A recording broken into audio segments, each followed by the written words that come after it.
Halo, halo, assalamualaikum warahmatullahi wabarakatuh. Apa kabar Anda semua?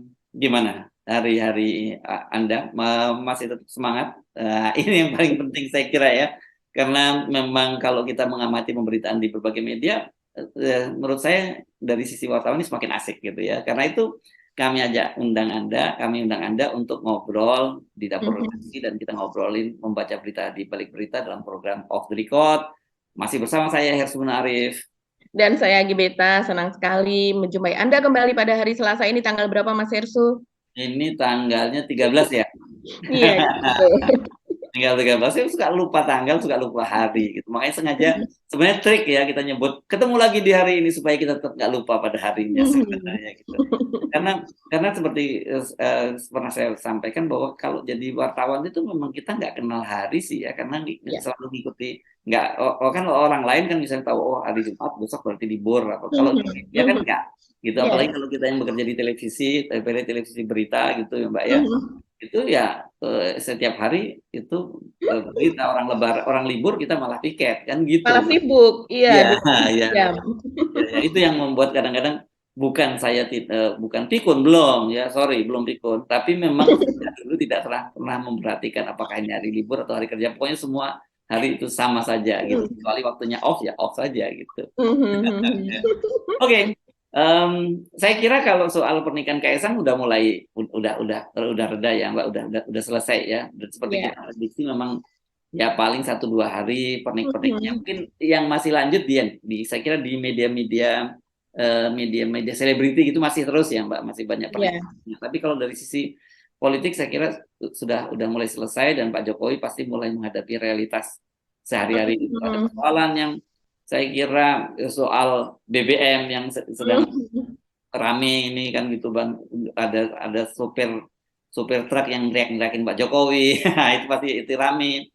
Terus saya juga lihat ini mulai seru juga Mbak di Pemprov DKI ini berkaitan dengan PJ Gubernur DKI ini, karena langkah-langkahnya ini makin menarik. Ada seorang pengamat yang menyebutnya sebenarnya ugal-ugalan gitu ya.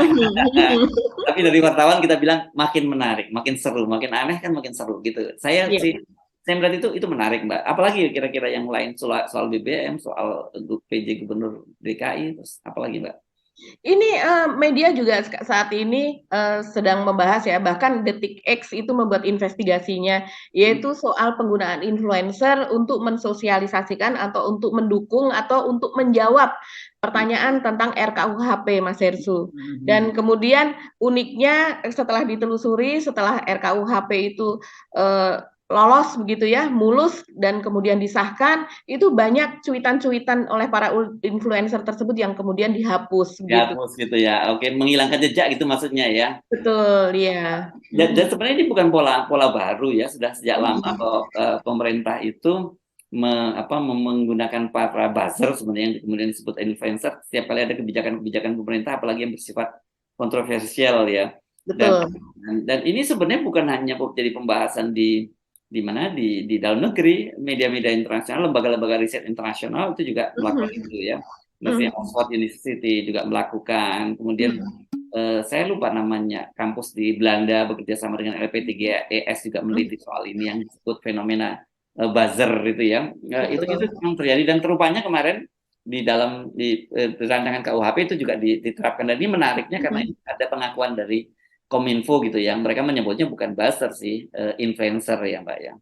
Iya betul. Pada buzzer dan influencer itu ya tipis-tipis Mas Hersu.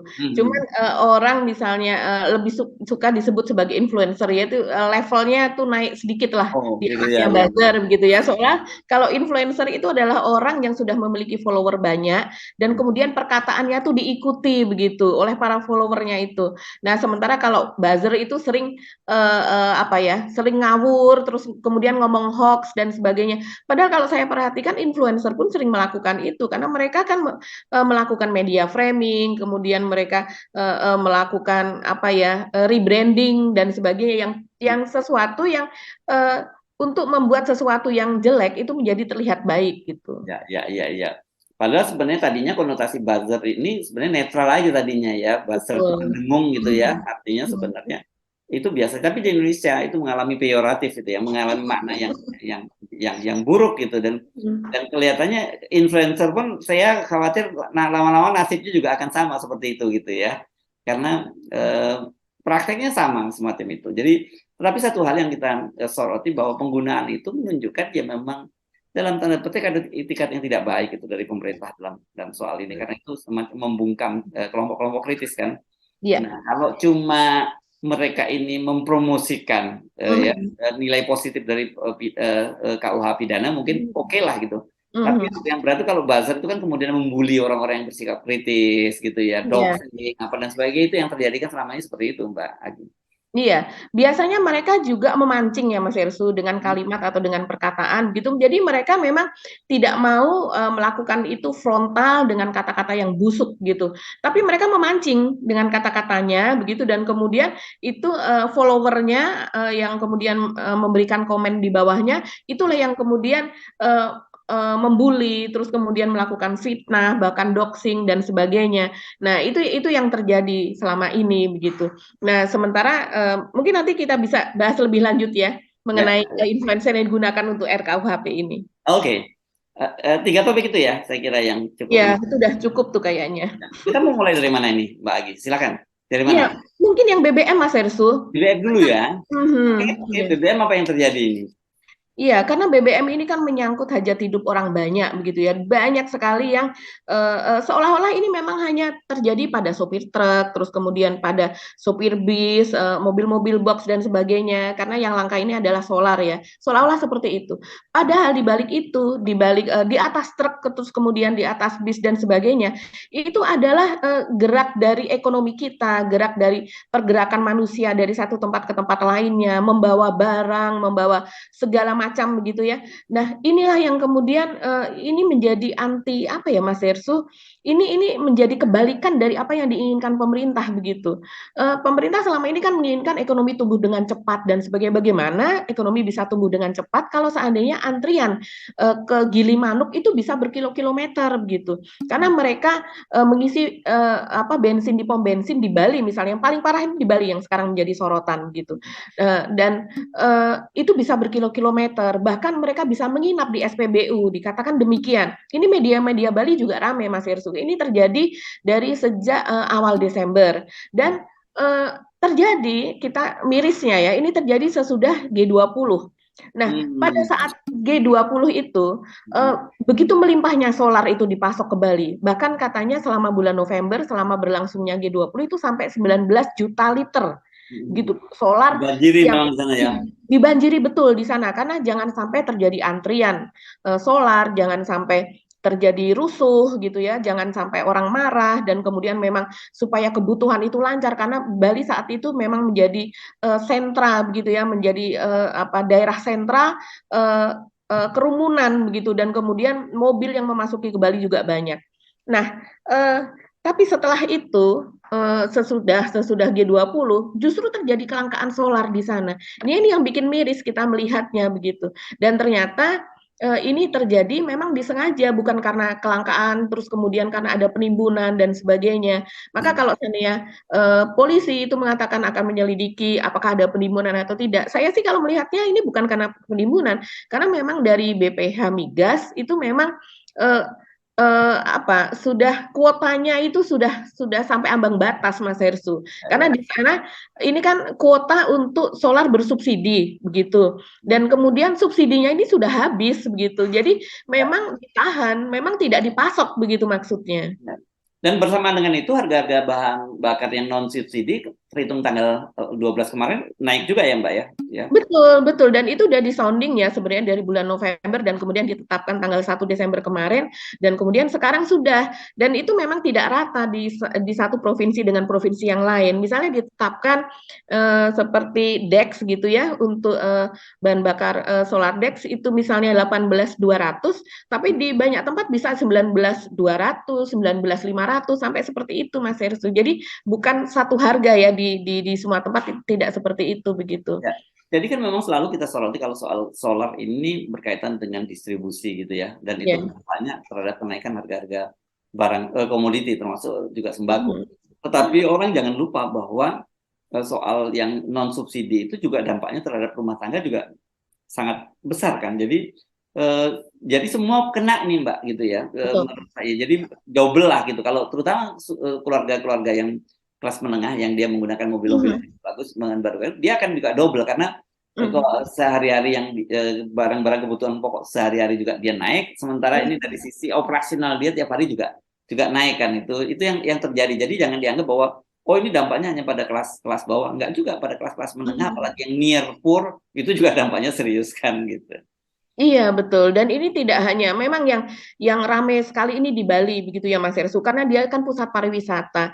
Saya membaca di media itu ada salah satu pengusaha pariwisata yang dia penyedia transportasi di sana, itu yang misalnya dalam satu hari dia itu bisa 5 kali gitu ya memberikan layanan kepada turis, Hmm. itu dia hanya satu kali. Karena apa? Karena dia sudah terlalu capek dia untuk mengantri, untuk Ya, ya, mengantri ya. untuk memberi solar. Bahkan Hmm. tadi apa ya ada protes ya Mas Ersu dari seorang sopir begitu, dari seorang sopir yang ada di Kediri begitu, yang Ah, ini menjadi viral. Mas Ersu tentu sudah lihat juga ya. iya. Apakah kita mau melihatnya nih Ya, coba sekarang? kita tonton. Jadi dalam bahasa Jawa ya, nanti mesti di sedikit di di terjemahkan ini Mbak Agi ya.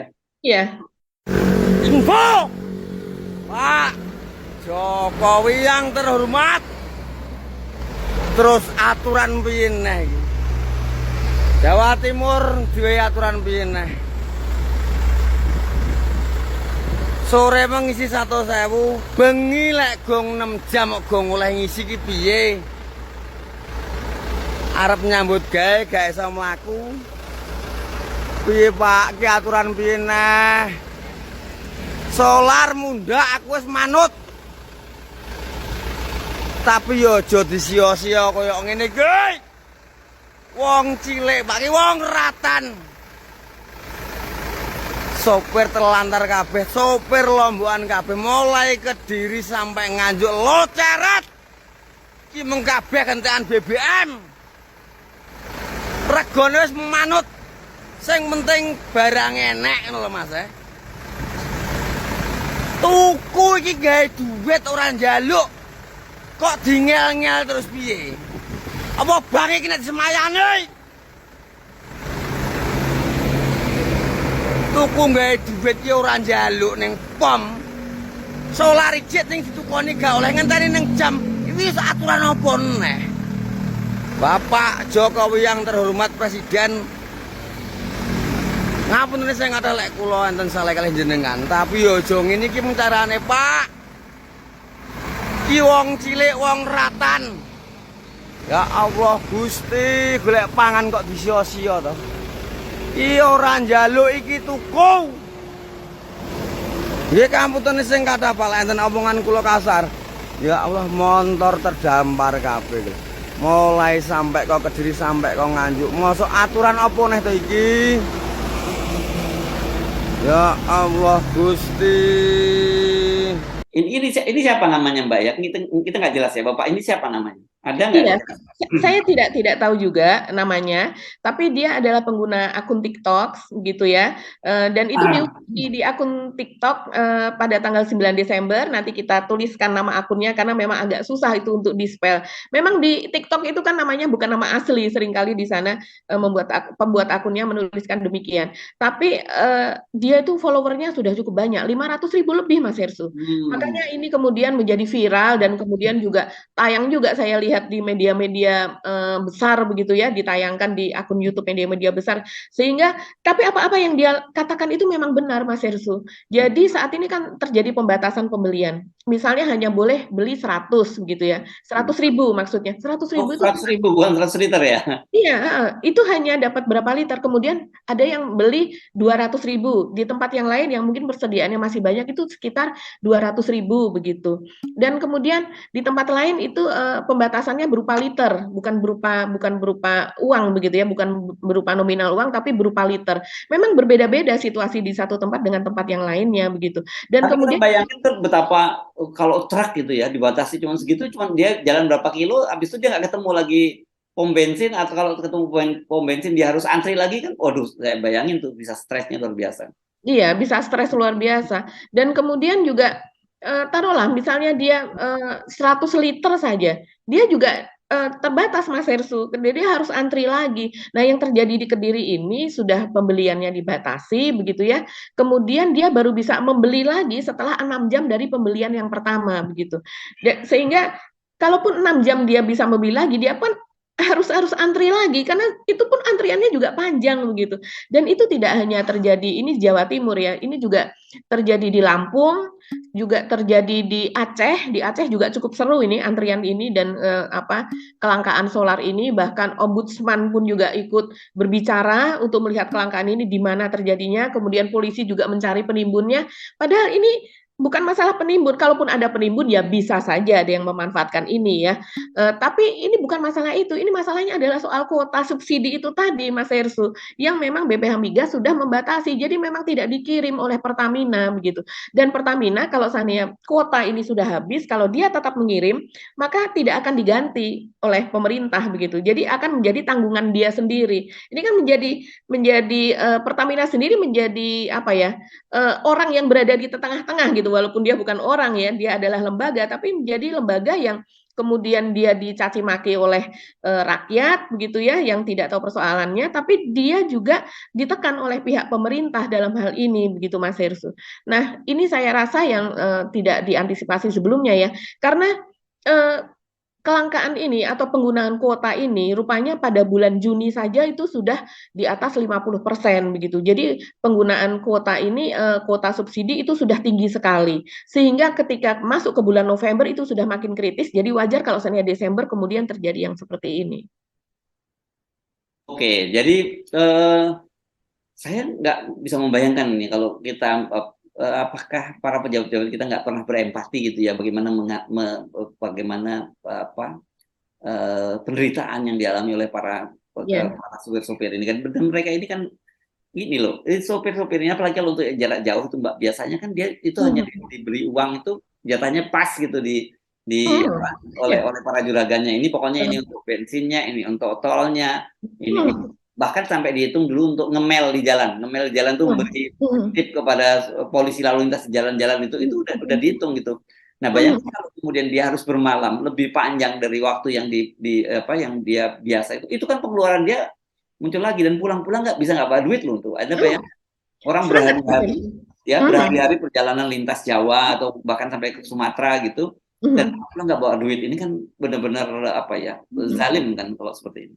Iya, dan itu memang terjadi begitu. Itu tidak hanya kemudian ini kan bisa terjadi, ini memang terjadi, itu kenyataannya begitu. Jadi kalau misalnya perjalanan dari satu kota ke kota lainnya, dia diberi misalnya bekal itu 2 juta begitu. Itu sudah termasuk untuk makannya dia, sudah termasuk beli bensinnya dia, termasuk di jalan itu seringkali mereka memberikan tips itu untuk dinas perhubungan yang ada di jalan. Seandainya dia lewat jembatan timbang dan sebagainya, dia harus nyogok karena sudah tahu memang dari awal itu bakalan nggak akan lewat dan sebagainya. Penghasilannya melebihi ya, apa aja yang nyangkut. Iya, betul. Kan kita sering lihat di jalan itu yang namanya truk gitu ya, terus kemudian muatannya jauh melebihi di atas di atas baknya begitu, di atas ketinggian bak dan sebagainya.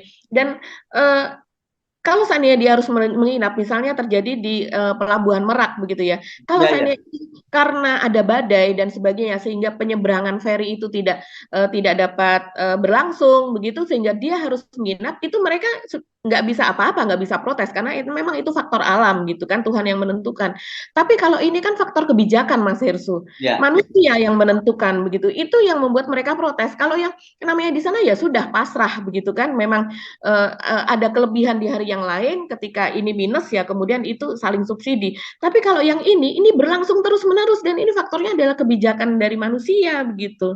Ya. Ini saya nggak ngerti ya. Kenapa selalu aja muncul persoalan-persoalan dulu soal minyak goreng, kemudian sekarang ini soal BBM, soal solar dan sebagainya. Nanti banyak lagi persoalan-persoalan yang selalu muncul. Ini menunjukkan ya kita ngomong ini gimana ya cara mengelola negara semacam ini, bercanda aja lu ya. Gitu. Iya, jadi ini seperti memancing kemarahan rakyat ya. Jadi rakyat disuruh sabar. Nah, padahal kalau yang disuruh sabar orang yang memang sudah berlebih itu dia akan tetap bisa makan gitu. Tapi kalau Iya. yang namanya rakyat disuruh bersabar itu artinya taruhlah bapak yang marah tadi sopir truk itu ketika dia atau sopir bus itu ketika dia disuruh sabar, dia harus mengatakan ke istrinya juga supaya sabar. Istrinya harus mengatakan juga ke anaknya, ke orang tuanya yang sudah uzur begitu bahwa mereka juga harus sabar begitu bahwa kualitas makanannya turun, kualitas kehidupannya turun, misalnya untuk transportasi tidak ada dan sebagainya. Ini yang tidak dipikirkan. Saya sampai berpikiran begini Mas Hersu, karena sekarang akhir-akhir ini memang kriminalitas juga meningkat dan kita tahu bahwa PHK itu juga melimpah di mana-mana ya. Tidak hanya di perusahaan yang berbasis teknologi begitu, di startup tapi juga di sepatu, di garment dan sebagainya begitu kan. Nah, ini yang menyebabkan kriminalitas itu kan tumbuh membesar begitu dan kita lihat di mana-mana remaja membawa celurit di malam hari kemudian membegal-begal terjadi di mana-mana. Ini sudah kalau menurut saya ini meresahkan begitu. Dan kemudian kadang-kadang berpikir apakah situasi ini dibikin atau bagaimana sih gitu. Siapa yang bermain gitu ya. Ini pikiran saja jadi semacam itu karena kalau seandainya memang kedaulatan itu ada, kalau seandainya memang semuanya itu memang bekerja dengan baik gitu, seharusnya situasi ini tidak ada. Ya. Oke, ini soal serius ya, soal BBM jangan dianggap soal yang ya cuma lucu-lucuan aja. Bukan, ini bukan lucu-lucuan, ini lu yang canda gitu, bukan lucu-lucuan kan gitu. Ya, kita pindah ke topik yang lain tadi ya Mbak ya. Itu ngomongin soal DKI Jakarta. Ini menurut saya juga itu soal hal yang aneh juga ini kan. Kita dulu kan membayangkan namanya kalau PJ itu ya, PJ itu kan kewenangannya terbatas gitu ya, mereka duduk manis lah, sebagainya ya tahu diri lah gitu intinya gitu orang itu kan bukan siapa sih lu dapat rezeki nomplok aja yang netizen disebut sebagai giveaway gitu, gubernur atau bupati atau wali kota giveaway kan.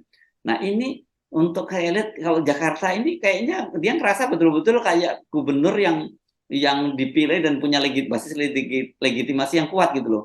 Saya jujur aja terkejut gitu kan ketika kemarin ribut-ribut loh kok dia bisa ganti seorang sekretaris daerah ya gitu ya. Tapi kan kita paham bahwa sekretaris daerah itu kalau untuk tingkat 1 itu kewenangannya langsung di presiden kan yang menentukan. Biasanya ada 3 orang diajukan, nanti presiden yang akan menentukan. Kalau kota dan kabupaten itu biasanya menteri dalam negeri gitu. Jadi tapi sebenarnya pola begini ini saya jadi sering bertanya-tanya loh. Kan sebenarnya usernya itu kan kalau sekda itu ya gubernur, bupati dan wali kota kan gitu Mbak ya. Betul. Kalau kemudian dipilih dan banyak kasus itu yang dipilih tidak sesuai dengan preferensi dari gubernur atau wali kota dan bupatinya gitu Mbak. Tergantung lobby di tingkat pusatnya gitu. Kalau yang dia partai-partai penguasa dia biasanya bisa menentukan itu untuk saya mau yang ini 3 nama ditentukan tapi yang harus lulus ini. Tapi dalam banyak kasus apalagi kalau dia gubernurnya atau bupati atau wali kotanya itu oposisi, dia bisa dibeli oleh orang yang bisa digunakan untuk mata-matai dia gitu, untuk ganjil dia gitu. Nah ini yang pada kasus Pak Heru Budi ini menarik juga, dia ini kan jadi gubernur per tanggal 17 Oktober ya Mbak ya. Oktober ya. Jadi sebenarnya dia kalau per hari ini dia belum sampai 2 bulan gitu ya. Belum. Banyak sekali yang dia lakukan gitu. Satu, dia mengganti wali kota. Kemudian dia sekarang juga mengubah slogan kota Jakarta kan gitu ya.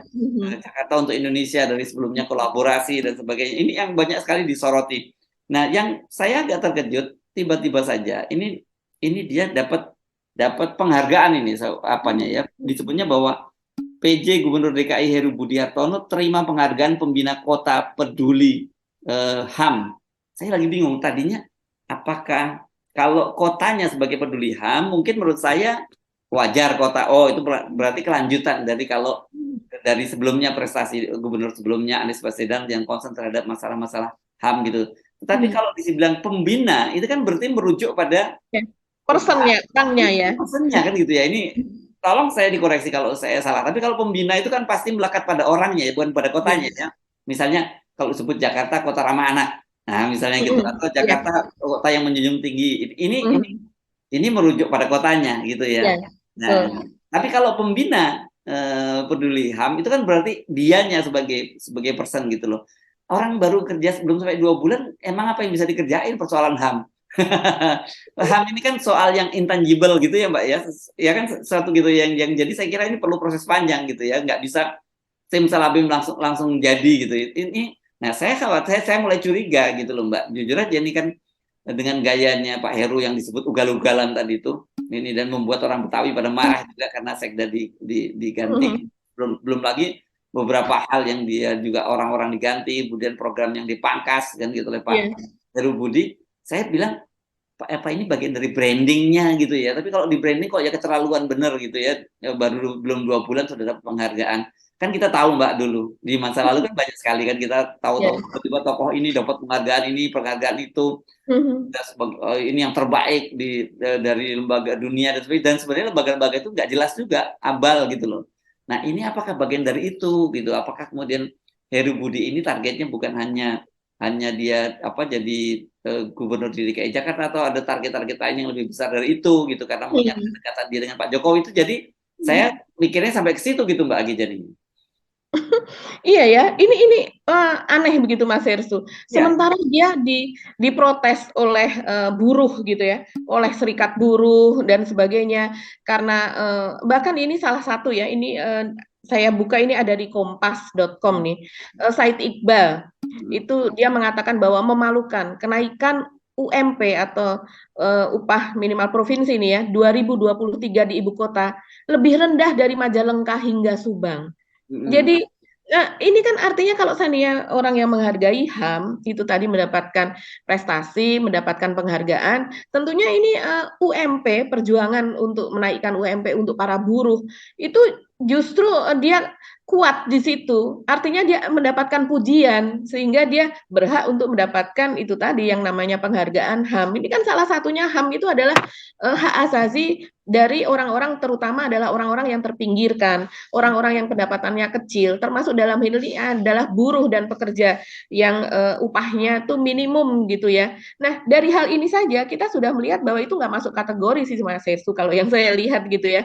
Dan ini memang apa yang terjadi pada Pak Heru Budi ini seperti yang disebutkan Mas Hersu tadi itu memang nggak hanya ugal-ugalan ya, tapi mengerikan begitu. Jadi ini benar-benar miris gitu lihatnya. Dia sepertinya tidak apa ya, orang yang tahu diri gitu, maaf ya. Dia tidak tahu diri bahwa dirinya itu tidak dipilih oleh rakyat. Dia itu hanya sekedar meneruskan. Dia hanya meneruskan dan kemudian dia tidak mendapatkan legitimasi kecuali dari pemerintah gitu. Kalau dari rakyat legitimasi yang mana yang dia dapatkan dari rakyat gitu. Sementara orang di luar sana baik itu aktivis, baik itu dari aktivis HAM bahkan kemudian juga dari aktivis hukum dan sebagainya menilai bahwa apa yang dilakukan, apa yang dijabat oleh Pak Heru Budi saat ini yaitu penunjukan sebagai PLT itu sebagai sesuatu yang anti demokrasi, kemerosotan demokrasi, akan menyebabkan indeks demokrasi Indonesia nanti akan makin turun gitu. Karena bagaimana mungkin sesuatu yang sudah ditetapkan itu harus dipilih oleh rakyat, termasuk dalam hal ini jabatan sangat tinggi di ibu kota negara, gubernur, dan kemudian hanya sekedar kalau orang ini bilang apa ya, mak bedunduk gitu ya, kalau Sri Mulat gitu, mak bedunduk, mak pelekenyu gitu kan ya, itu tiba-tiba ya orang ini gitu, entah kompetensinya dari mana tidak dijelaskan, ya dijelaskan bahwa dia pernah bekerja di DKI begini, tapi banyak orang yang di atas dia kalau seandainya untuk dijadikan PLT di sana begitu. Tapi kalau seandainya kriterianya adalah orang yang bisa diremot dari jauh oleh Pak Jokowi, ya memang inilah orangnya begitu, kepercayaan Pak Jokowi dan kemudian juga orang dekatnya Pak Ahok. Jadi sebenarnya ini backfire sih, ini sebenarnya malah justru sebenarnya memperlihatkan bagaimana watak dari Pak Jokowi, bagaimana watak dari Mendagri begitu ya, bahwa dendam lama itu masih terus dipelihara, dendam lama masih ada, dan tidak heran nanti kalau seandainya ini orang malah justru marah ke depannya. Ya, karena ini benar-benar ya luar biasa ini langkah-langkahnya Pak Heru dan ini kalau memang betul kecurigaan kita ini jangan kaget kalau nanti dalam beberapa waktu yang akan datang akan banyak sekali dia meraih penghargaan gitu yang jadi ini bagian dari branding gitu kalau memang betul. Tiba-tiba kemudian dia banyak sekali mendapat penghargaan yang macam-macam itu saya kira itu kita firm itu bagian dari branding gitu dan berarti kita mesti memperhatikan, oh Heru ini pasti disiapkan untuk satu yang lebih tinggi dari sekarang gitu loh, Iya, iya. yang Betul. kira-kira gitu loh Mbak. Kan udah hafal lah kita dulu ya. Bagaimana dulu ada ini terbaik lah, Pak Jokowi kan juga dulu dapat penghargaan terbaik tokoh macam-macam ya, saya lupa, pokoknya dari berbagai media gitu tiba-tiba dapat penghargaan. Nah ini kok tiba Pak Heru kok juga dapat penghargaan semacam ini, belum sampai 2 bulan kerja kok orang udah bisa, berarti hebat banget dong dia ya, belum sampai 1-2 bulan tapi dia udah berhasil membuat dapat penghargaan gitu loh. Biasanya kan orang akan dievaluasi dalam jangka waktu yang panjang gitu ya, nggak bisa dong hanya dalam kinerja belum sampai 2 bulan dan kemudian orang dianggap wah ini dia sukses berhasil gitu. Iya betul, dan kemudian banyak sekali keputusan dia itu kan menjadi kontroversi. Yang baru saja adalah soal Eco Park yang ada di Tebet gitu Oh ya, iya, yang iya, iya, dipagari Tebet. gitu ya Mas Ersu. Iya itu dipagari, terus kemudian juga ada gaji dari penulis pidato dan juga analis apa begitu ya. Saya tidak begitu hafal gitu sebutannya, yang ketika di masa Anies itu gajinya sekitar 9 juta kalau tidak salah, 8, sekian sampai 9 juta begitu ya. Itu dan kemudian di masa dia ini digaji dengan nilai yang fantastis gitu ya, 2 kali lebih dari nilai tersebut. Tapi dia dengan alasan bahwa ini karena dua orang yang berbeda begitu ya. Jadi dipisah spesifikasinya, pekerjaannya begitu. Jadi gaji itu diberikan kepada orang yang berbeda. Ini berarti malah tidak efisien dong kalau seandainya seperti itu. Saya bayangkan kalau saya itu terjadi pada orang yang memang tidak pro Pak Jokowi begitu ya, itu pasti sudah akan dibantai habis-habisan begitu. Apalagi kalau seandainya taruhlah ini ya ada kebijakan seperti ini tapi dilakukan oleh orang yang walaupun dia definitif dia dipilih oleh berdasarkan pilkada begitu, terus kemudian dia baru saja menjabat sebagai gubernur di suatu provinsi, ketika dia menjabat belum 2 bulan dia sudah melakukan perombakan besar-besaran seperti yang dilakukan Pak Heru Budi, even dia itu dipilih oleh rakyat, saya rasa tetap akan mendapatkan kecaman, akan mendapatkan bulian karena iya walaupun itu dipilih oleh rakyat begitu ya. Nah apalagi ini yang hanya sekedar gubernur giveaway. Ya, iya. Ini benar-benar deh. Saya tadinya sempat menahan diri gitu. Kenapa sih ada pengamat yang menyebutnya dia ugal-ugalan gitu? Tapi saya perhatiin, iya juga ya. Ini kok bisa? Pokoknya langkahnya ini benar-benar menunjukkan bahwa dia dia merasa bahwa ya gue punya kewenangan yang sangat besar dan gue di backup oleh istana. Jadi ya gue bisa melakukan apa saja. Kira-kira itu yang kelihatannya yang kita tangkap kan Mbak Agi. Iya betul Mas Ersu. Dan kemudian juga kalau seandainya kita lihat dia memang punya kapasitas, saya rasa walaupun dia seorang ASN gitu ya tadinya, kalau dia punya kapasitas dia pasti sudah ikut pilkada begitu ya, akan berani ikut pilkada karena dia punya basic konstituen, dia punya pendukung yang kuat misalnya. Toh kalau seandainya pendanaan itu bisa dicari, kalau seandainya memang dia punya kapasitas pasti juga orang akan mau memberikan memberikan backup kepada dia untuk pendanaan, untuk dia running untuk pilkada. Tapi kenyataannya sejauh ini kan dia berusaha ingin menjadi pendampingnya Ahok aja gagal begitu kan. Dia namanya juga nggak laku dijual ke partai begitu. Ya. Nah, akhirnya ditarik ke istana.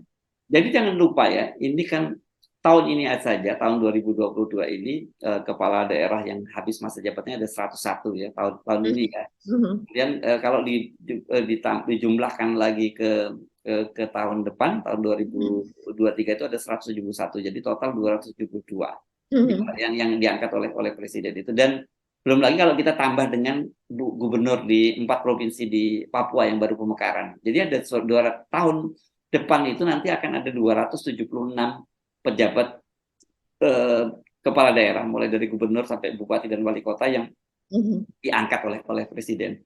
Dan ini kalau jangan lupa ya, ini panjang banget loh Mas. Biasanya kan masa jabatan kalau PLT itu paling berapa bulan, ada yang 1 bulan bahkan ya 2 bulan gitulah. Nggak lama. Kalau ini bisa sampai ada yang lebih sampai ada yang 2 tahun.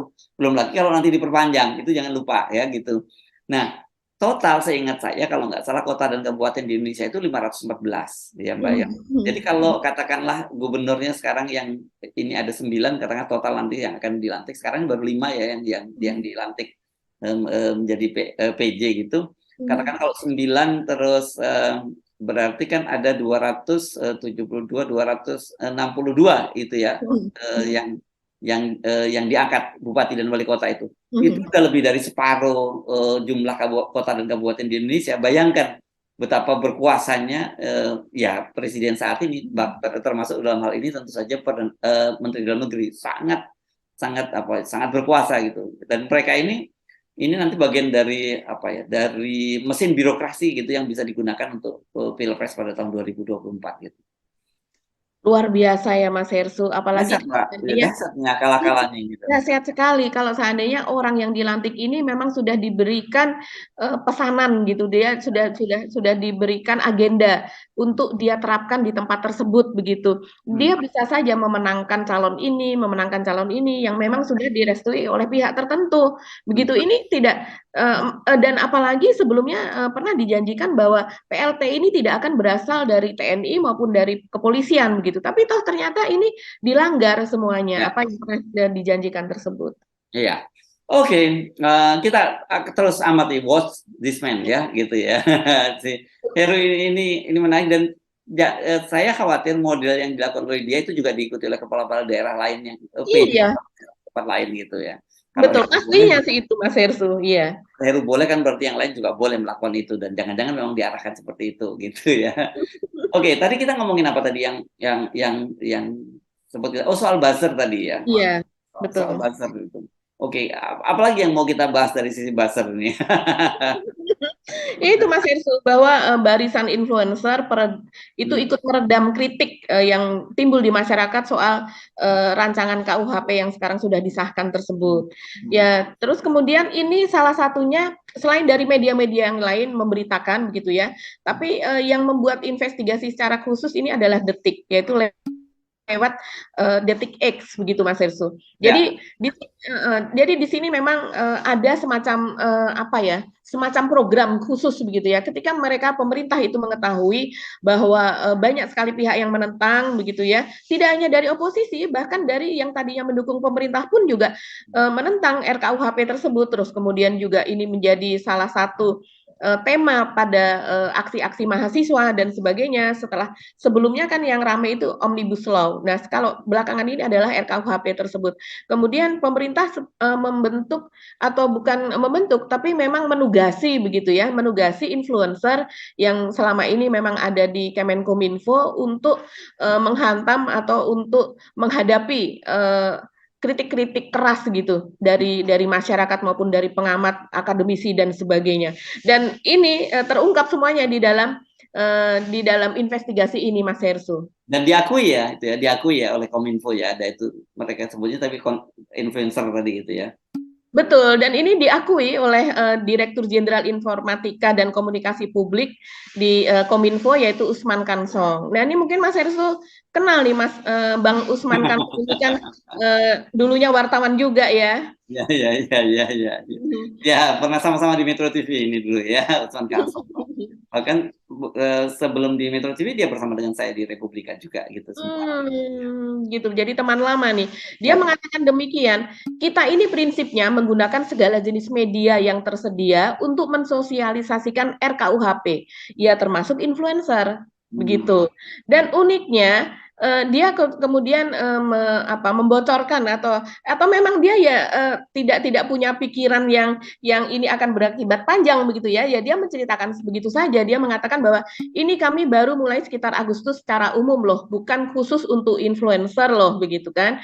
Tapi terus kemudian dia juga menyebut Mas Hersu, ada anggaran khusus buat KUHP. Itu memang ada, untuk jumlahnya ya itu adalah tidak perlu disebutkan pada saatnya, nanti publik akan tahu. Nah ini justru membuat penasaran, ini kan anggaran publik yang biasanya hal seperti ini transparan justru, bahkan itu akan ada begitu Mas Hersu, misalnya ada di website dan sebagainya. Kalau di DKI itu kan juga memang kita bisa melihat anggaran ini, kemudian lelang apa dan sebagainya, itu harusnya transparan begitu. Ya. Nah, kemudian dia menyebut nama di Mas Hersu untuk menggait para influencer itu, dia tidak sendirian, tapi menggunakan salah satu pihak yang membantu yaitu Badan Siberkreasi Kominfo. Dia mengatakan begini, Yosi itu mitra kami, ini yang dimaksud adalah Yosi Mokalu. Yosi itu mitra kami, itu dia banyak dalam beberapa program Kominfo. Jadi dia itu bukan sekarang saja untuk KUHP, tetapi sudah banyak kami libatkan. Nah, orang langsung teringat pada sosok Yosi Mokalu ini, karena dia kan juga terkenal ya sebagai salah satu anggota Project P ya, kelompok musik itu begitu. Dan kemudian dia pun, nama Yosi ini juga pernah disebutkan pada tahun 2020 oleh Profesor Henry Subiakto, yaitu staf ahli dari Kominfo. Dan pada waktu itu Profesor Subiakto ya dengan entah disengaja atau tidak, dia menyebutkan nama ini sebagai Yosi sebagai pimpinan atau ketua umum dari Siberkreasi tersebut. Dia adalah komunitas influencer satu-satunya yang berkantor di Kominfo. Bahkan pada waktu itu Pak Henry mengatakan demikian begitu, dan itu dibantah oleh Yosi pada waktu itu bahwa tidak benar saya berkantor di sana. Memang sekretariatnya ada di sana, tapi kan tidak setiap hari ada di sana, tidak setiap hari mengantor. Ya kalau seandainya sekretariatnya di sana dan kemudian ini masuk ke dalam salah satu badan dari Kominfo dan dia ketua umumnya, ya ini dia bagian dari Kominfo, Mas Hersu. Ya, dan sekarang dia juga membantah lagi kan yang soal ini, dia katanya dia nggak terlibat dalam soal ini gitu loh. Iya, dan ini lagi-lagi padahal ini seorang dirjen yang mengatakan ya, yang menyebut nama dia, dan dia lagi-lagi membantah bahwa bagian dari influencer yang ditugasi untuk mengcounter kritik tentang RKUHP tersebut begitu. Padahal kalau yang kita ingat dulu, ini kan soal buzzer atau soal influencer ini pernah diungkap oleh ICW ya Mas Hersu. Ketika itu ICW mengatakan dari anggaran komunikasi Kominfo itu yang digunakan untuk mengkomunikasikan kepada masyarakat sekitar 1 triliun lebih, itu 90 miliar lebih itu memang digunakan untuk membiayai para buzzer atau influencer ini. Dan kemudian dari 90 miliar lebih itu yang masuk ke badan Siberkreasi ini per tahun ada sekitar 9 miliar, 9,1 miliar atau berapa, sekitar 9 miliar begitu. Dan ini nilai yang cukup besar untuk kalau seandainya dana 1 tahun begitu Mas Yesus. Sebulannya cukup lumayan gitu. Iya.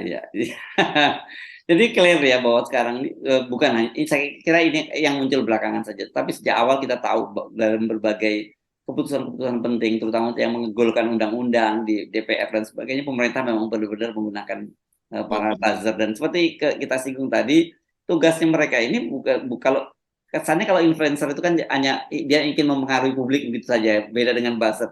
Tapi realitasnya jadi sebenarnya mereka ini juga bekerja seperti buzzer gitu ya Mbak ya, karena mereka menyerang orang-orang yang mengajukan argumen kritis gitu, melakukan doxing dan bermacam-macam soal, sehingga inilah yang kemudian disoroti oleh dunia internasional dan yang menyebabkan juga indeks demokrasi kita ini kan sangat turun gitu, karena tadi orang terkesan begitu kritis terhadap pemerintah itu dia harus dihadapi dengan berbagai cara, dan termasuk dengan cara-cara yang sebenarnya sangat tidak elegan dan tidak terhormat lah kalau menurut saya gitu ya.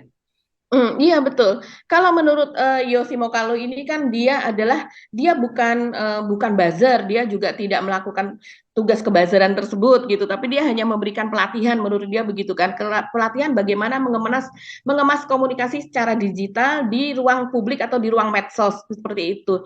Tapi yang kita lihat kemudian bahkan hasil investigasi dari Detik ini, mereka yang digunakan itu banyak yang misalnya Telegram dan sebagainya, terus kemudian akun-akun yang belum tentu akun organik begitu, dan akun-akun ini Mas Hersu untuk melawan akun-akun organik begitu. Jadi akun-akun non organik ini bahkan semuanya itu yang dicuitkan itu kan sudah ada template-nya. Template-nya itu ditentukan oleh pihak yang kemudian ditugasi untuk mengcounter RKUHP tersebut. Nah, template-nya itu sebenarnya kalau seandainya kita suka main medsos itu sangat gampang untuk diketahui. Dibaca, mereka menandai misalnya menandai Kominfo, menandai mana, itu sudah ada urutannya karena memang seperti sudah ada SOP-nya. Dan kemudian kalimatnya pun juga miskin narasi, miskin literasi. Kalimatnya yang memang sudah disediakan itu Mas Hersu. Sehingga berapa persen dari itu bahkan kita menduga itu adalah akun bot begitu ya kalau namanya beda-beda tapi cuitannya sama semua gitu ya. Sorry to say, ini sebenarnya bodoh gitu ya, karena dia boro-boro bisa mempengaruhi orang-orang yang membaca, justru malah ketawain kan, sering bener kan kita justru kalau kita baca, tapi itu menggunakan uang negara dan uang negara dihabiskan untuk bayar orang bodoh-bodoh semacam itu gitu loh. Iya, karena memang yang disasar sebetulnya adalah memang mereka yang miskin literasi. Sasarannya Oh, iya, dan ini oke. yang jumlah mereka yang miskin literasi ini jumlahnya sangat-sangat banyak. Oke, Mereka oke. adalah pengguna medsos, tapi mereka tidak menyeimbangkan pengetahuannya di medsos atau literasinya di medsos itu dengan literasi yang sebetulnya, dengan data sebetulnya yang ada, misalnya ada di web-web khusus gitu, atau ada di media yang atau hasil tulisan wartawan gitu yang kredibel dan Ya. sebagainya.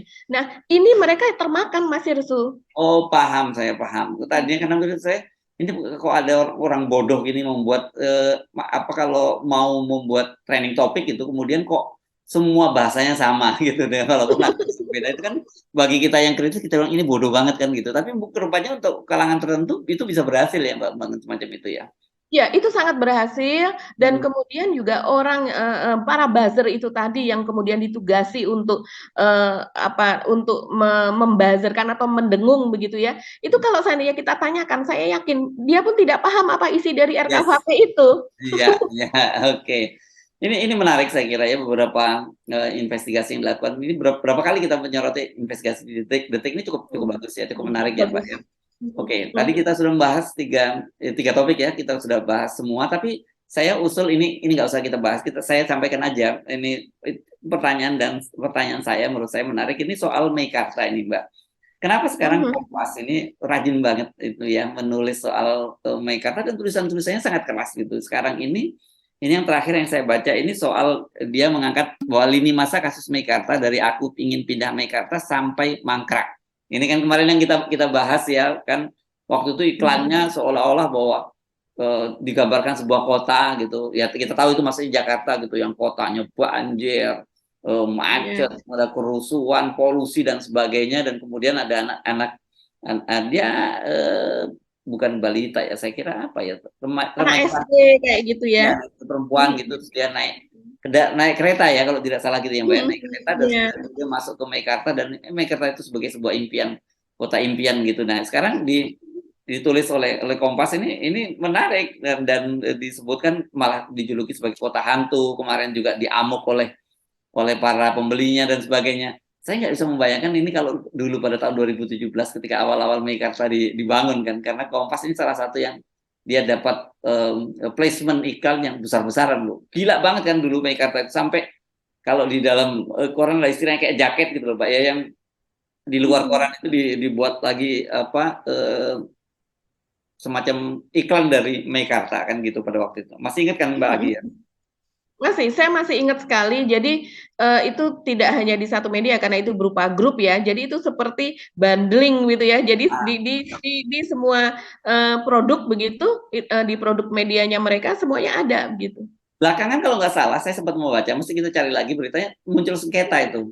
Katanya banyak iklan-iklannya nggak kebayar, atau seperti itu kalau seingat saya ya.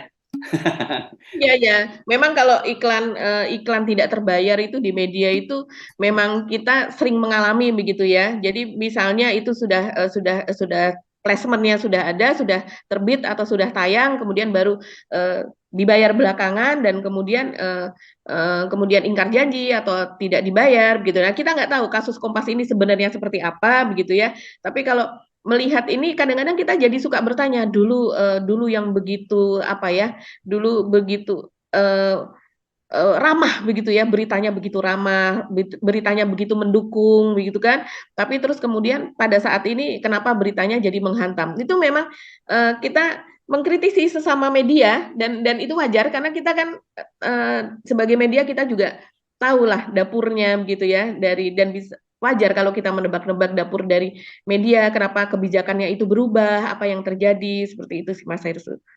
Ya, ya, ya. Nah, ini ada beritanya kan, karena kalau ada sekarang beberapa hari ini Anda buka dengan kata kunci Meikarta itu muncul sekali banyak sekali informasi yang negatif tentang Meikarta, ada kota hantu lah, soal dia diamuk para pembelinya dan sebagainya gitu. Nah, saya buka-buka tadi lagi ternyata ini ada memang peristiwanya pada tahun 2018 ini ya soal ada semacam apa ya dispute gitu ya soal tagihan utang iklan promosi ini yang muncul di beritanya nih Mbak dan disebutkan gitu bahwa sepanjang tahun lalu itu saja berarti tahun 2017 ya waktu itu ya belanja iklan Meikarta itu aja mencapai 1,5 triliun Mbak pada itu ya Dan ini sementara beban pemasaran dan iklan perseroan mencapai 126,44 miliar. Ini luar biasa ya. Nah, tapi katanya ini sudah dibayar oleh perseroan, tapi belum dibukukan di laporan laba rugi dan dicatatkan sebagai aset lancar Lipo Cikarang gitu. Ini menarik kalau Anda amati kasus-kasusnya. Jadi memang saya mikir-mikir apakah ada soal itu, kenapa sekarang kok media-media yang dulu besar-besaran memberitakan Meikarta sekarang gencar menghajar Meikarta gitu. Ini saya kira ini menarik, biar tetap saja kita cermati saja Mbak ya, yang soal begini kan, mereka dulu kan bersekutu sebenarnya gitu, kenapa tiba-tiba sekarang kok jadi dihantam kan gitu. Kalau kita ingat 2017 apalagi mereka kan bersekutu dalam hal mendukung Ahok begitu kan, terus terang saja begitu, dan kemudian juga bersekutu mendukung reklamasi begitu kan, dan itu kentara sekali, sangat ceto welo-welo kita melihatnya begitu. Dan kemudian tadinya kan memang Meikarta ini seharusnya dilewati oleh kereta api cepat, tapi kemudian itu gagal, dan kemudian setelah itu juga ada korupsi ya Mas Ersu, salah satu yang korupsi ini tidak main-main, orang yang cukup dekat dengan James Riyadi dan sebagainya. Ya itu yang memang Meikarta sampai sekarang ya jadi seperti ini, seperti yang dikatakan Kompas, nasibnya seperti kota hantu. Padahal ini kan sebenarnya monumental banget ya bagi keluarga Riyadi ini, karena kan Meikarta itu kan namanya diambil dari ibunya James Riyadi ya, nama Meikarta itu ya. Jadi kotanya Ibu Mei lah, kira-kira gitu ya. Betul, iya betul sekali. Ya, oke. Kita tunggu perkembangannya karena ini saling ngotot ya. Sementara para pembeli ini dia minta agar uangnya dikembalikan lagi, tapi sementara Meikarta tidak mau memberikan karena berdasarkan keputusan pengadilan ya, mereka itu disepakati untuk menyerahkan secara bertahap sampai tahun 2027. Tapi seperti yang kita bilang kemarin, kalau toh akhirnya sekarang orang pun dikasih apartemennya, tapi kalau kemudian itu tidak ada penghuninya di situ, jadi kota hantu, ya orang juga pikir-pikir juga itu jadi aset yang mangkrak juga kan, jadinya seperti itu ya Mbak ya. Iya betul. Untuk apa kita juga memiliki, kalau seandainya kita tidak menempati, kita juga bayar service charge-nya dan sebagainya. Dan itu cukup besar kalau untuk sebuah kota yang direncanakan tadinya kota mandiri, modern, smart city dan sebagainya seperti Meikarta. Ya. Oke, Mbak Agi, nggak terasa kita sudah sampai di ujung perbincangan. Ada tambahan agenda tadi ya, di luar agenda-agenda yang tiga berita yang kita sampaikan tadi, dan mudah-mudahan dengan Anda mulai semakin mendapat gambaran ya, karena memang seperti biasa kalau ada berita-berita itu kemudian kalau kita cermati itu akan menuntun pada satu berita lain yang kelihatannya kecil, tapi itu ternyata ada satu peristiwa besar di belakangnya. Sama seperti seperti ide perpanjangan masa jabatan Pak Jokowi itu kan dimulai dengan bercanda-bercanda di kalangan HIPMI waktu Munas di yang seri kedua ya, yang gelombang kedua ya. Ini kan ada beberapa kali gelombang ya. Setidaknya ada 2 gelombang lah. Ini gelombang kedua dari perpanjangan masa jabatan ini, kan dimulai seperti para pengusaha muda di HIPMI itu bercanda-canda soal apakah ini tidak dikaji lagi karena sekarang ekonomi kita sedang tumbuh dan sebagainya. Tapi sekarang kelihatannya itu polanya kayak buzzer juga, template-nya sama semua yang ngomongin bahwa ini soal ekonomi, jadi kayak seragam semua juga gitu loh. Termasuk dan seperti yang dikatakan Mas Ersu tadi, apa agenda yang ada di baliknya, kita masih bertanya-tanya agenda besar dari Pak Heru Budi ini apa. Kalau sekarang yang dia lakukan kan masih yang kecil-kecil nih menuju ke agenda besarnya kemudian apa gitu. Ya. Oke, menarik sekali, dan kita akan terus ngajak ngobrol Anda dalam perbincangan off the record ini dari Senin sampai hari Jumat, dan sekarang ini baru hari Selasa. Jadi masih ada waktu 3 hari lagi untuk pekan ini. Dan kita akan ketemu lagi sampai besok ya. Saya Sebenarnya Arif. Dan saya Agi Beta, terima kasih atas perhatian Anda. Tetap salam 0%. Wassalamualaikum warahmatullahi wabarakatuh. Waalaikumsalam warahmatullahi wabarakatuh.